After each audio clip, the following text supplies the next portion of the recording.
Maybe a lot of people aren't aware, or maybe the first time someone listening, but we used to actually help coach professional golfers. Mhm.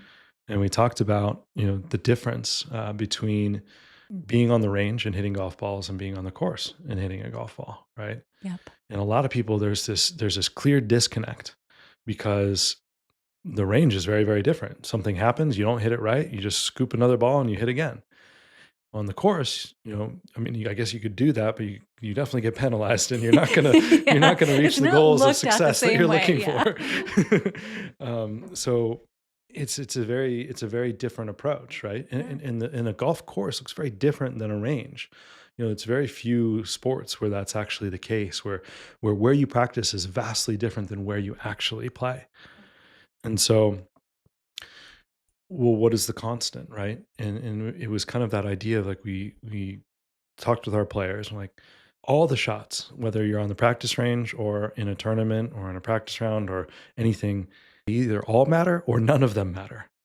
And the problem is in our what we do is we unintentionally place value on different things more than others.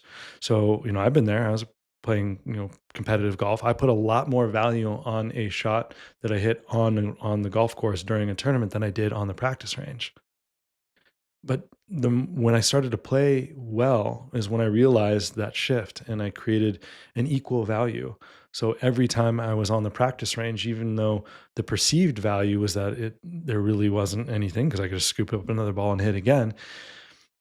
But if there was intention behind it and there was purpose and there was value behind it, and I hit it the way I desired, then it still counted. Yes. And it got me closer to my goal. And then that could translate saying, okay, if I can do it here, then I can do it there.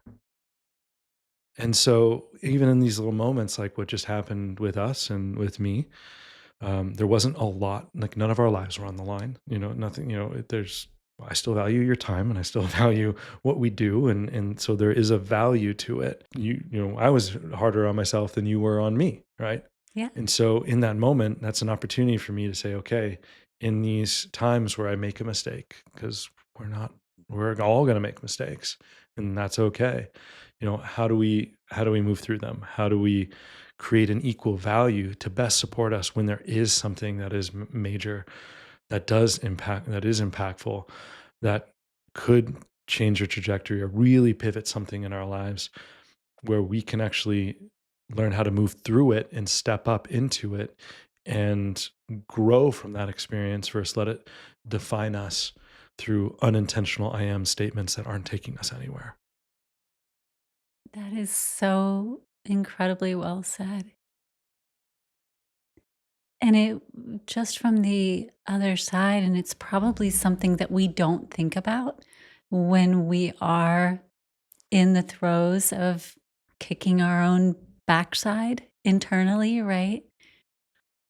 I could feel you in there, just in an inner fight, like 1, 2 punching mentally yourself. And I wasn't upset at all. At all. It was like, "Okay, well, that just happened. We'll figure out what to do with the content we have. It'll still be okay." But for some reason, it felt like you were just so mad at yourself. And I wanted to hug you, I wanted to reassure you, but when there's that much of an inner struggle going on, I didn't know what best to do in order to be in support.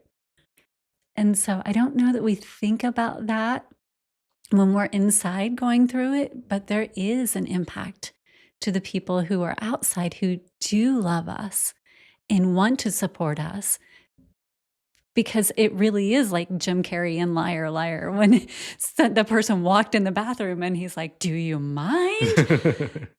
Because it's like, okay, I can feel that you're doing that. And I don't know where to step in or if to step in, or like, if I offer you positivity, is it going to be like, leave me alone?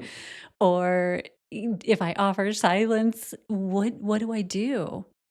And so that's where, if you can create that little gap, just that little gap then someone that you care about might be able to enter in through that gap and help you in that fight, right? That little pause. And this is a tough situation because Mhm. sometimes there's nothing you can do. In this situation, knowing that you were more okay with it than I am made me be like, "What am I doing?" So that was helpful. I'm very fortunate to have an amazing partner who doesn't hold little things like that against me. I don't think that's an experience that a lot of people have. And so when little things do happen, a lot of people blow up and they get mad at the other person, put them down. And so, uh, in some ways, it can be a defense mechanism to get so mad at yourself that the other person being mad is less than your own sense of madness towards yourself or anger Mm. towards yourself. And so if you're more angry than they are, then, no matter how angry they are, it's still not as much as you are. And so it's like a defense mechanism. As I'm talking about this real time, I'm realizing that to a degree that's still an area for personal growth, and that must still be in there as a defense mechanism for myself. So that's an opportunity, and I'm super grateful again that I do have a partner who doesn't hold that against me or put me down just from a simple little mistake that does have an impact, no matter how big or small.